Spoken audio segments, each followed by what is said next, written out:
పండించే ప్రతి మెతుకు మీద తినేవాడి పేరు రాసి ఉంటుందండి. అదే నిజమైతే బుల్లెట్ మీద కూడా ఖచ్చితంగా చావుబోయేడి పేరు రాసే ఉంటుంది.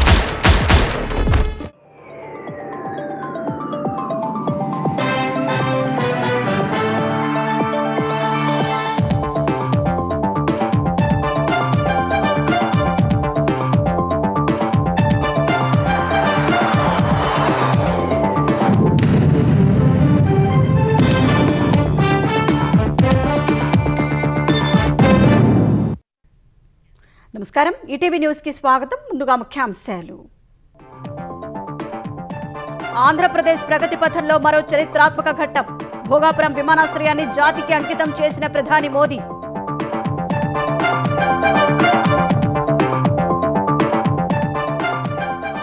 నూతన ఎయిర్పోర్టు ఏపీ అభివృద్ధికి రన్వేగా ఉద్ఘాటించిన మోదీ. యువత ఆకాంక్షలకు లాంచ్ పాడ్ లాంటిదని అభివర్ణన.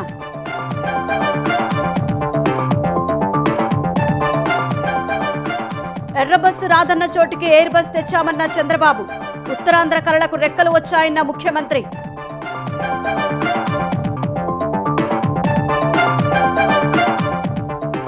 ఏపీ అభివృద్ధిలో కొత్త అధ్యాయం మొదలైందన్న పవన్, లోకేష్. ఇకపై ప్రపంచం ఉత్తరాంధ్ర వైపు చూస్తుందన్న రామ్మోహన్.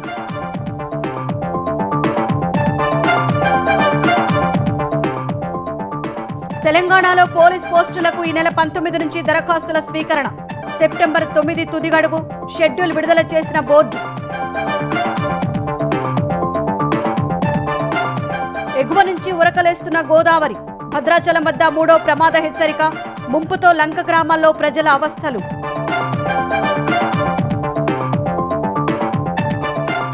పబ్లిక్ ఎగ్జామినేషన్స్ చట్ట సవరణ బిల్లు 2026కు రాష్ట్రపతి ఆమోదముద్ర. గెజిట్ నోటిఫికేషన్ ఇచ్చిన కేంద్ర న్యాయశాఖ.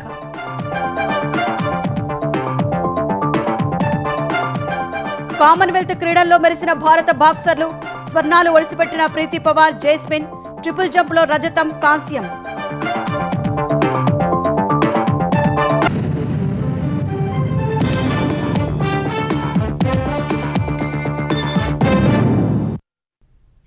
ఆంధ్రప్రదేశ్ చరిత్రలో అద్భుతం ఆవిష్కృతమైంది. ఉత్తరాంధ్ర ముఖ చిత్రాన్ని మార్చే అల్లూరి సీతారామరాజు ఇంటర్నేషనల్ ఎయిర్పోర్టు ప్రారంభమైంది. అంతర్జాతీయ ప్రమాణాలు, అత్యాధునిక సాంకేతికత, అత్యుత్తమ మౌలిక వస్తువులతో నిర్మించిన ఈ విమానాశ్రయాన్ని ప్రధాని నరేంద్ర మోదీ జాతికి అంకితం చేశారు. దశాబ్దాల కల నిజమైన వేళ ఉత్తరాంధ్ర పరవశించింది. నలుమూలల నుంచి తరలివచ్చిన అశేష జనవాహిని తమ గుండెల నిండా సంతోషం నింపుకొని ఉప్పొంగింది. ఉత్తరాంధ్రలో నవశకం ఆవిష్కృతమైంది. భోగాపురంలోని అతిపెద్ద గ్రీన్ఫీల్డ్ ఎయిర్పోర్టును ప్రధాని నరేంద్ర మోదీ వైభవంగా ప్రారంభించారు. ఇందుకోసం ఉదయం ఢిల్లీ నుంచి ప్రధాని నరేంద్ర మోదీ బయలుదేరి వచ్చిన ప్రత్యేక విమానం అల్లూరి సీతారామరాజు అంతర్జాతీయ విమానాశ్రయం రన్వేపై మొట్టమొదట ల్యాండ్ అయింది. 5,640 కోట్ల వ్యయంతో నిర్మించిన విమానాశ్రయం రన్వేపై ప్రత్యేక విమానంలో దిగిన ప్రధానికి AP governor justice Abdul Nazeer, CM Chandrababu, ఉప ముఖ్యమంత్రి పవన్ కళ్యాణ్, మంత్రి నారా లోకేష్ స్వాగతం పలికారు. కేంద్ర మంత్రులు రామ్మోహన్ నాయుడు, శ్రీనివాసవర్మ, పెమ్మసాని చంద్రశేఖర్ పుష్పగుచ్చాలు ఇచ్చి స్వాగతం పలికారు. అనంతరం ప్రధాని మోదీ భోగాపురం ఎయిర్పోర్టు టెర్మినల్ భవనాన్ని ప్రారంభించారు. తర్వాత టెర్మినల్ను సందర్శించి అక్కడ ఏర్పాటు చేసిన ఆధునిక సదుపాయాలను 15 నిమిషాల పాటు పరిశీలించారు. చెక్-ఇన్ హాల్, విమానాశ్రయ రూపకల్పనను జీఎంఆర్ ప్రతినిధులు ప్రధాని మోదీకి వివరించారు.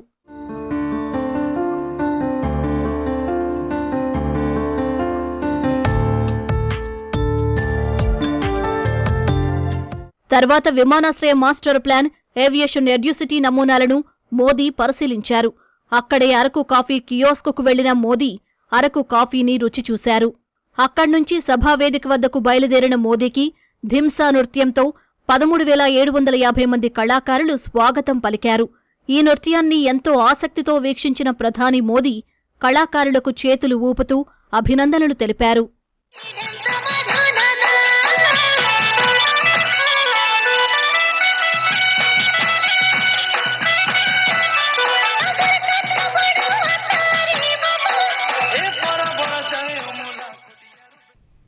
భోగా భోగాపురం అంతర్జాతీయ ఎయిర్పోర్టు ఆంధ్రప్రదేశ్ అభివృద్ధికి కొత్త రన్వే అని ప్రధాని నరేంద్ర మోదీ ఉద్ఘాటించారు.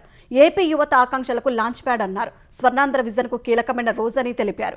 సీఎం చంద్రబాబు సారథ్యంలో ఏపీ మ్యానుఫ్యాక్చరింగ్ హబ్ గా మారుతోందని ప్రశంసించారు. వికసిత భారత్ కు భవిష్యత్తులో ఏపీ గ్రోత్ ఇంజిన్ గా మారుతుందని ధీమా వ్యక్తం చేశారు.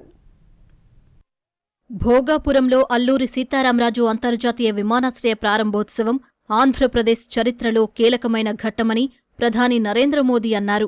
ప్రారంభోత్సవం తర్వాత బహిరంగ సభలో ప్రసంగించిన మోదీ అభివృద్ధి పనుల్లోనే కాకుండా సాంస్కృతిక ప్రదర్శనలోనూ ఏపీ సరికొత్త రికార్డు సృష్టించిందని ప్రశంసించారు.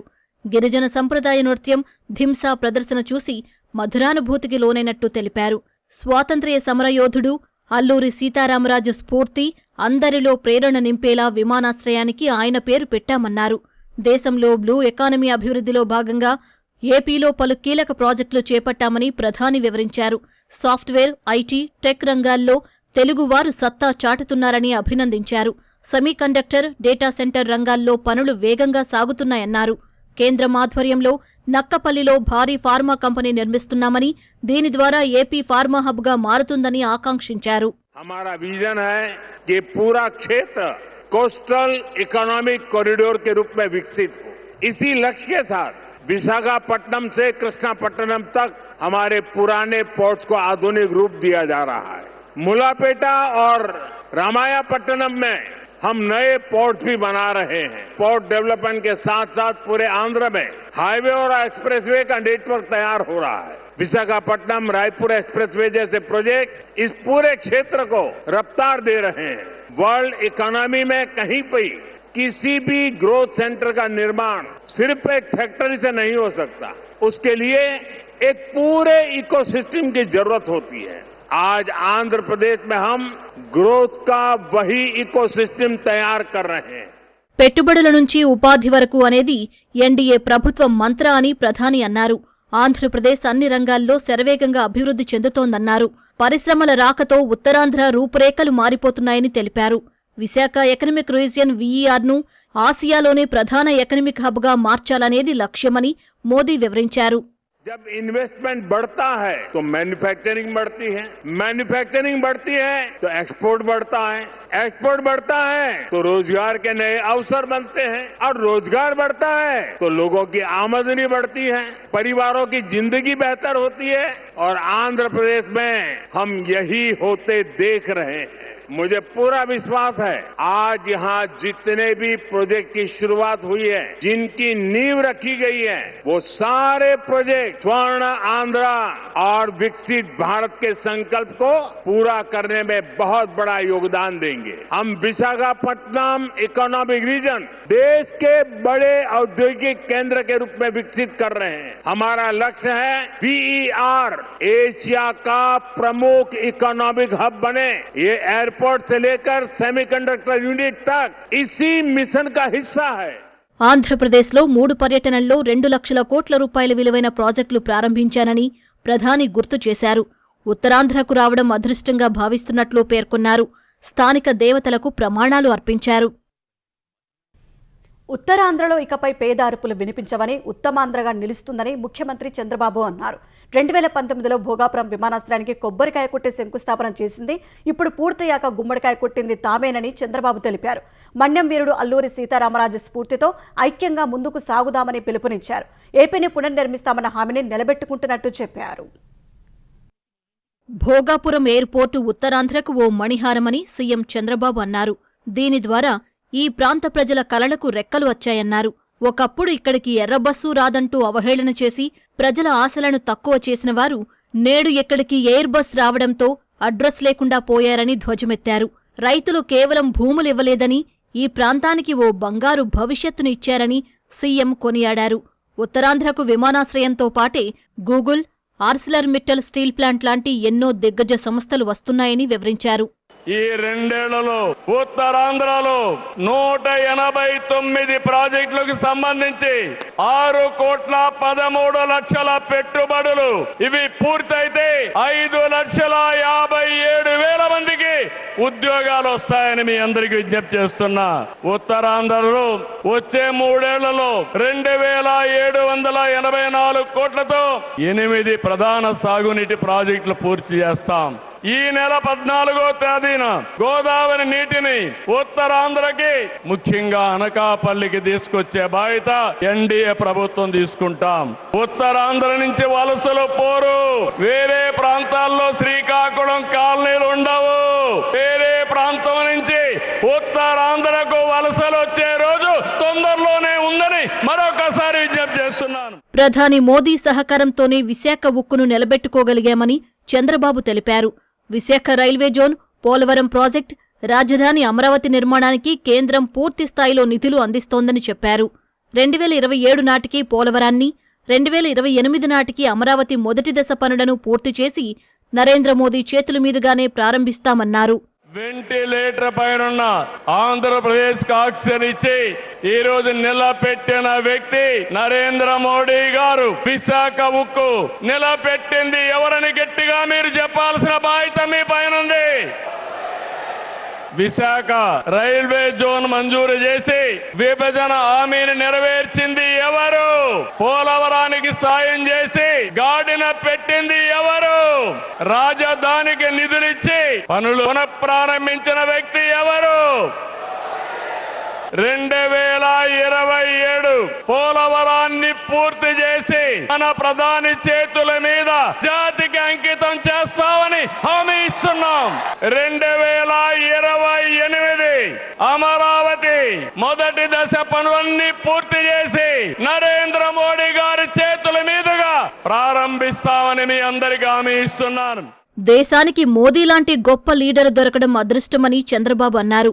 Digital India, Ayushman Bharat, Jal Jeevan mission వంటి పథకాలతో 144 కోట్ల ప్రజల ఆకాంక్షలను నెరవేరుస్తున్నారని కొనియాడారు.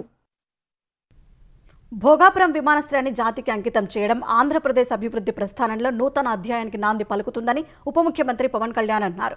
తెల్లదొరలపై పోరాటం చేసిన మన్యం వీరుడు అల్లూరి సీతారామరాజు పేరును విమానాశ్రయానికి పెట్టడంపై హర్షం వ్యక్తం చేశారు. దశాబ్దానికి పైగా దేశాన్ని అభివృద్ధి పథంలో నడిపిస్తున్న మోదీపై కొందరు ఇటీవల చేసిన వ్యాఖ్యలపై పవన్ తీవ్ర ఆవేదన వ్యక్తం చేశారు.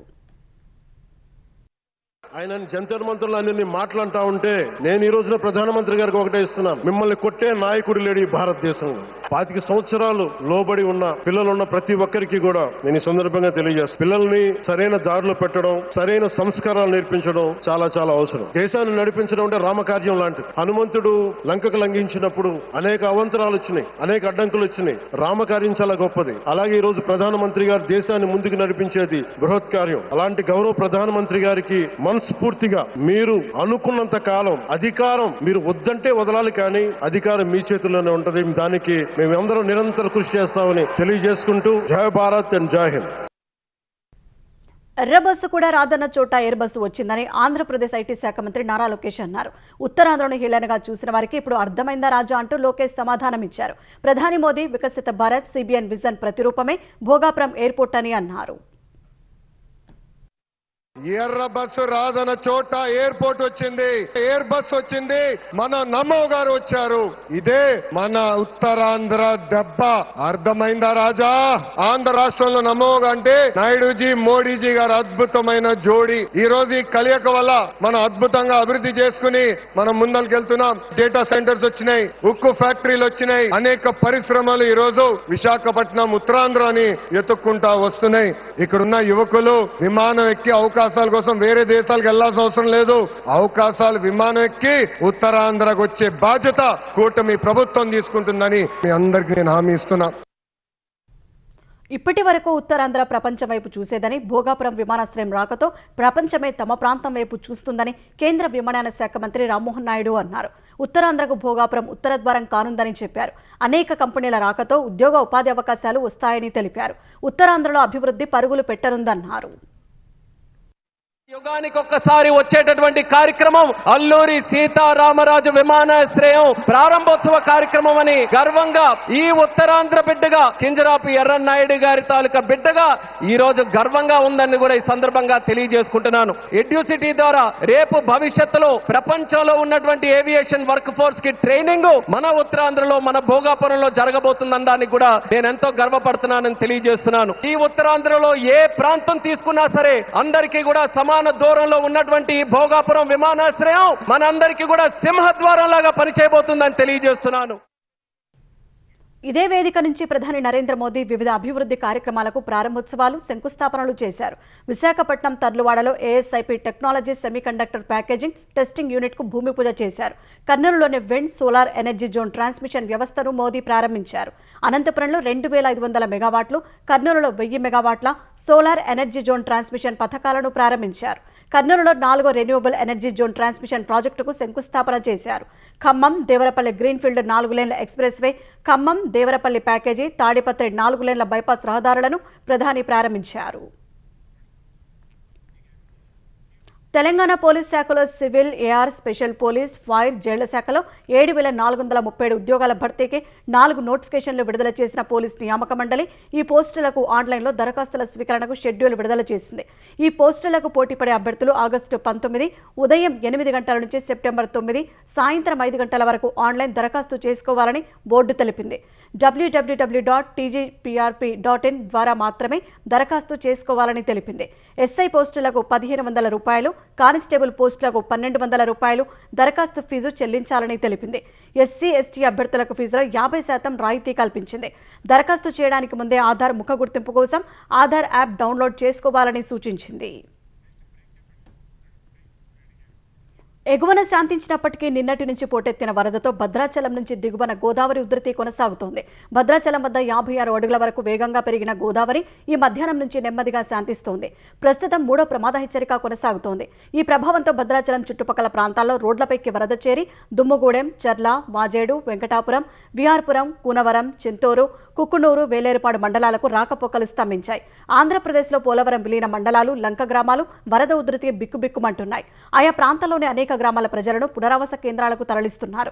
కూనవరం శబరి వంతెన వద్ద గోదావరి శబరి నదుల ఉధృతికి జాతీయ రహదారి 30ని మూసివేశారు. ధవళేశ్వరం కాటన్ బ్యారేజీ వద్ద నీటి మట్టం 12.6 అడుగులు దాటి ప్రవహిస్తోంది.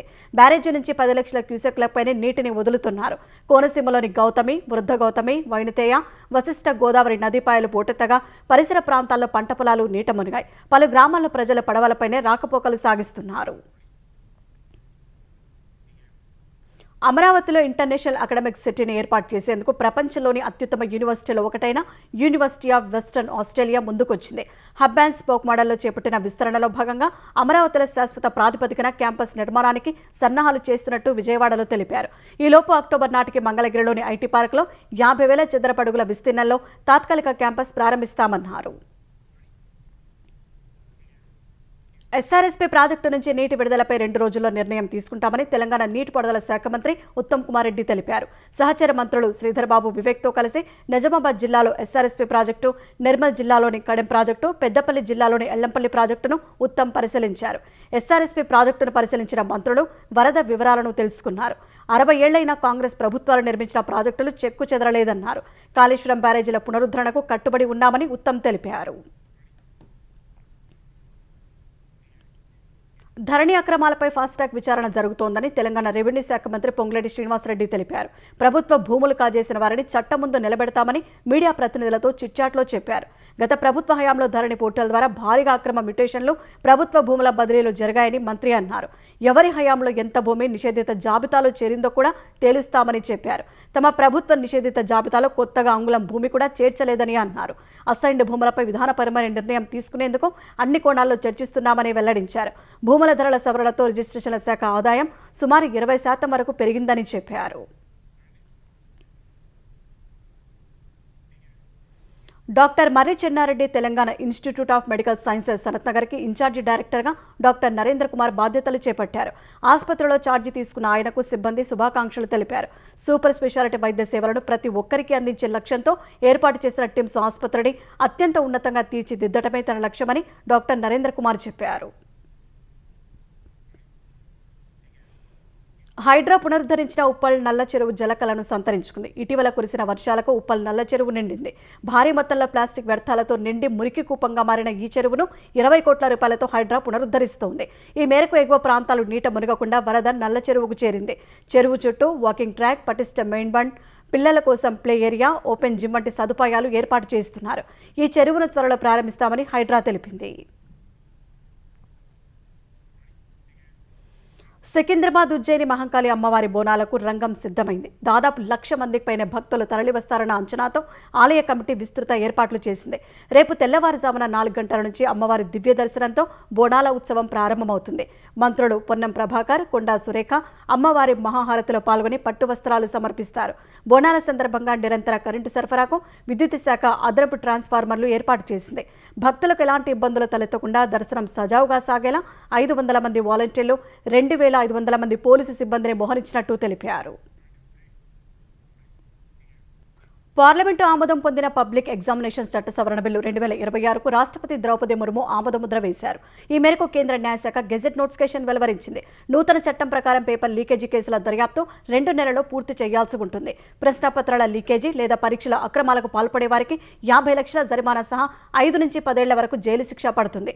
ముఠాలుగా ఏర్పడి వ్యవస్థీకృత నేరాలకు పాల్పడితే సవరించిన చట్టం ప్రకారం 7 ఏళ్ల జైలు శిక్ష, 10 కోట్ల వరకు జరిమానా విధించే అవకాశం ఉంది. ఈ కేసుల సత్వర విచారణ కోసం అన్ని రాష్ట్రాల్లో ఫాస్ట్‌ట్రాక్ కోర్టులను ఏర్పాటు చేస్తారు. పార్లమెంటు ఆవరణలో చందా చోరీ వ్యవహారంపై నిరసనలో కాషాయ వస్త్రాలు ధరించి హుండీ పట్టుకుని అయోధ్య రామమందిర విరాళాల చోరీపై విమర్శనాత్మక నాటక ప్రదర్శన చేసినందుకు వారణాసి పోలీసులు కేసు నమోదు చేశారు. ఈ మేరకు పప్పు యాదవ్, అందులో పాల్గొన్న కాంగ్రెస్ అగ్రనేత రాహుల్ గాంధీ, అవధేష్లపై కేసు నమోదు చేసినట్లు పోలీసులు తెలిపారు. మతపరమైన మనోభావాల్ని దెబ్బతీశారని ఎఫ్ఐఆర్లో పేర్కొన్నారు. నీట్ పేపర్ లీక్ వ్యతిరేకంగా విద్యార్థులు చేసిన నిరసనల సందర్భంగా ప్రధాని మోదీని ఉద్దేశించి అసభ్యకర వ్యాఖ్యలు చేసిన బాలిక క్షమాపణలు చెప్పింది. ప్రధాని మోదీపై అభ్యంతరకర వ్యాఖ్యలు చేసినందుకు ఆమెపై నోయిడా పోలీస్ స్టేషన్లో కేసు నమోదైంది. 0 ఎఫ్ఐఆర్ నమోదు చేసి ఢిల్లీలోని పార్లమెంటు స్టేట్ పోలీస్ స్టేషన్కు బదిలీ చేశారు. ఎఫ్ఐఆర్లో ఆమె వయసు 25 ఏళ్లు అని పేర్కొనగా వీడియో విడుదల చేసిన బాలిక తన వయసు 15 ఏళ్లని వెల్లడించింది. ఈ క్రమంలో బాలిక తన తప్పు క్షమించాలంటూ ఓ వీడియోను పోస్ట్ చేసింది. దేశీయ లావాదేవీలు సహా దిగుమతుల ద్వారా జూలైలో జీఎస్టీ వసూళ్లు 15.4% వృద్ధితో 2.11 లక్షల కోట్లకు చేరాయి. గతేడాది జూలైలో ఈ మొత్తం 1,83 కోట్లు మాత్రమే కాగా జూన్లో జీఎస్టీ వసూళ్లు 1,93,000 కోట్లు నమోదయ్యాయి. జూలైలో వసూలైన మొత్తం జీఎస్టీ వసూళ్లలో సెంట్రల్ జీఎస్టీ వాటా 39,835 కోట్లుగా ఉంది. ఎస్జీఎస్టీ వాటా 47,881 కోట్లు కాగా సమీకృత జీఎస్టీ వసూళ్లు 1,23,000 కోట్లు నమోదయ్యాయి. కామన్వెల్త్ గేమ్స్లో భారత్కు ఇవాళ ఇప్పటి వరకు 3 స్వర్ణాలు, 2 రజతాలు, 1 కాంస్య పథకం లభించింది. మహిళల బాక్సింగ్ ఫైనల్స్లో భారత బాక్సర్లు ప్రీతి పవార్, జైస్మిన్ లాంబోరియా పసిరి పథకాలు గెలిచారు. మహిళల 54 కిలోల విభాగంలో ప్రపంచ 3వ ర్యాంకర్ ప్రీతి పవార్ కెనడాకు చెందిన స్కార్లెట్ డెల్గాడోపై 5-0 తేడాతో గెలిచి పసిరిని ముద్దాడింది. 57 కేజీల విభాగంలో ప్రస్తుత ప్రపంచ ఛాంపియన్ జైస్మిన్ లాంబోరియా 5-0 తేడాతో ఉత్తర ఐర్లాండ్కు చెందిన డిఫెండింగ్ ఛాంపియన్ మైకేలా వాల్ష్ను చిత్తు చేసి స్వర్ణాన్ని కైవసం చేసుకుంది. అటు పురుషుల 55 కిలోల బాక్సింగ్ ఫైనల్లో భారత బాక్సర్ జాదు మణిసింగ్ ఆస్ట్రేలియాకు చెందిన జే డిక్సన్ చేతిలో ఓటమి పాలై రజతంతో సరిపెట్టుకున్నాడు. పురుషుల ట్రిపుల్ జంప్లో భారత్కు చెందిన ప్రవీణ్ చిత్రవేల్ రజతం, సెల్వప్రభు కాంస్య పథకాలు సాధించారు. పురుషుల షాట్పుట్ F57 విభాగంలో భారత పారా అథ్లెట్ సోమన్ రాణా స్వర్ణం, ఇదే ఈవెంట్లో శుభం జుయాల్ రజతం గెలిచారు.